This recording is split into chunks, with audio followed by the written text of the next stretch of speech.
Yes, I mean I feel like quite positive, of course. Would have loved to win an event. I feel like in Miami especially I played really good tennis, and the match with Jannik was maybe closer than the score suggested.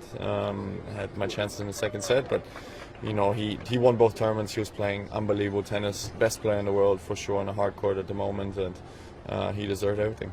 Yeah, absolutely. I think that's how most people felt who watched that match. In terms of obviously mention the results first of all, the back-to-back semis. In terms of the tennis that you just touched on, what specifically do you leave Miami feeling really good about in terms of the game? Yeah, just the things that I worked on. I feel like they're kind of paying off. Obviously, a bit more of an aggressive style, a bit taking on the game myself, and I feel like in those regards they were quite positive weeks. Of course, getting the win in the end would have been nice, but it is how it is sometimes, and we move forward. We're on a clay now. We're in Monte-Carlo, and I hope to play good tennis here as well. Yeah, quick turnaround.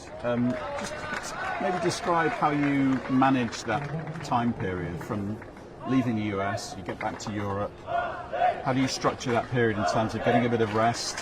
I guess you're working physically as well. You wanted some time on the clay. Yeah. I took 3 days off and then started training on Tuesday afternoon here in Monte-Carlo, and we're all getting ready for the tournament. Of course, we don't have that much time, but that's a positive thing, because that means that you played well in Miami and you played well the tournaments leading up to this event, and we're all here, we're all getting ready, and hopefully I can show good tennis here. Must be an amazing part of the season for you specifically, because I know clay court tennis has been a big part of your development as a kid back in Hamburg. You're close to home, you're back in Europe. There must be so many positives that give you a good feeling this time of year. Yeah, look, clay court tennis has been part of my life from a very young age. I mean, in Europe you kind of grow up on it, so of course maybe it's more natural for me than for some others, but I think after a long time you still have to get used to it. You still have to get used to the different shots that you're making. I mean, you're playing different way, but I'm happy to be on the surface and happy to hopefully be playing good tennis again soon. And in terms of how you attack this part of the season, and just going back to what you were talking about that you were pleased with from Miami, is any of that sort of style of tennis relevant in the next 3 months, or do you almost have to reset and go? Yeah, I mean, look, you play different on clay for sure. I think you maybe play a bit deeper in the court, but I feel like ball speed is one thing that I really worked on, and on clay court I can still use that the same way. And very lastly, we've been talking to everybody we've seen today about the mental challenges of clay court tennis, suffering. We've heard that word a lot. Does it become any easier with experience? You've been playing this stretch of the calendar for a long time now. Is it something? I think the surface is irrelevant. I think it's our schedule more that puts us into suffering than anything else. We see how many pullouts there are, unfortunately, here again, and Can you imagine winning your first match in Monte-Carlo and not knowing how to react? That is exactly what happened with Jannik Sinner and his partner Bergs in the doubles tournament. The surprise was not just in winning, but in how Sinner displayed an unexpectedly composed reaction after an intense match. Instead of erupting with typical celebration, he maintained a calm focus that left fans and commentators alike intrigued. Today, we are going to break down every point, every strategy, and every key moment that made this victory feel like a masterstroke in modern tennis. Get ready to see how concentration, anticipation, and on-court chemistry made all the difference in this thrilling encounter. Winning in Monte-Carlo is a milestone. For Sinner, this first doubles victory represents versatility and growing maturity. Although his primary focus remains singles, showing he can perform in doubles enhances his confidence and opens new strategic opportunities in future tournaments. Adaptability is a cornerstone of modern tennis, and this result highlights it clearly. Bergs also emerges stronger from this experience. Doubles demands constant coordination and communication, and the pair demonstrated their ability to work together under pressure. Each point became an example of tactical intelligence and quick reflexes, proving that tennis success is not solely about raw power but about anticipation, strategy, and teamwork. The victory reflects a perfect balance between individual talent and collaborative effort. What stood out most was Sinner's reaction. Without exaggerated celebrations, he showed concentration and respect for the victory. His demeanor demonstrates maturity. He understands that winning is important, but maintaining focus is even more crucial. This type of mental control is what distinguishes players who sustain their position at the elite level of world tennis and makes it clear that Sinner is learning to manage pressure from a young age. Strategy played a decisive role: calculated serves, perfect positioning, and constant anticipation. Every movement had a purpose. This precision shows that the victory was the result of careful analysis and preparation, not luck. Young talents can excel by combining discipline, tactical awareness, and technical skill, something Sinner and Bergs demonstrated flawlessly in Monte-Carlo. The impact of this win is already being felt. Commentators and fans alike acknowledge the pair's ability to face more experienced opponents while maintaining composure. This victory elevates their future prospects and underscores that modern tennis blends talent, adaptability, and teamwork.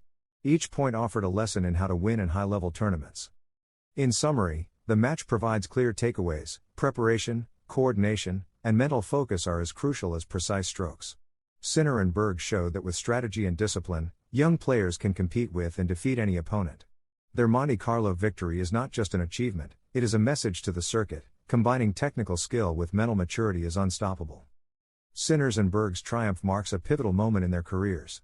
Precision, strategy, and on-court chemistry were key to overcoming their rivals. The win highlights not only their talent but also their ability to work as a team and adapt under pressure, essential skills for competing at the highest level. Sinner's composed reaction further emphasizes the importance of maintaining focus even after historic accomplishments.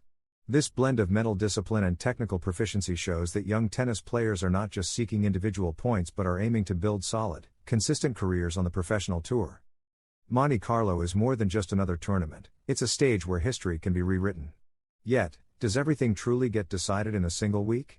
Sinner arrived in Monte-Carlo with overflowing confidence after a perfect March, conquering the famous Sunshine Double without dropping a single set, demonstrating dominance few players have achieved in recent tennis history. This performance not only positions him as a favorite but also brings him close to reclaiming the #1 spot in the ATP rankings. Despite this, Sinner remains grounded, aware that tennis is a sport of consistency, not isolated moments. The Italian has shown remarkable evolution, particularly in physical endurance and mental resilience, key factors for excelling on demanding clay courts, where every point can turn into a grueling battle. His preparation in Indian Wells, under extreme heat conditions, has been crucial in strengthening his stamina, allowing him to handle long matches with confidence, a vital asset in Monte-Carlo, where extended rallies and complex strategies often test a player's patience. Though clay is not his preferred surface, Sinner has demonstrated he can compete at the highest level on it. Last year, he showed clear signs of his potential, and now he seeks to establish himself as a well-rounded player capable of winning anywhere. This versatility is what defines great champions, and Sinner appears to be building this profile with determination, discipline, and a mindset focused on continuous growth within the professional circuit. On the other side of the net stands Carlos Alcaraz, the current world #1 and defending champion at Monte-Carlo, who has proven himself a nearly unstoppable force on clay. With an impressive record last season, the Spanish player is the rival to beat. His explosive style, combined with outstanding tactical skills, makes him a formidable competitor.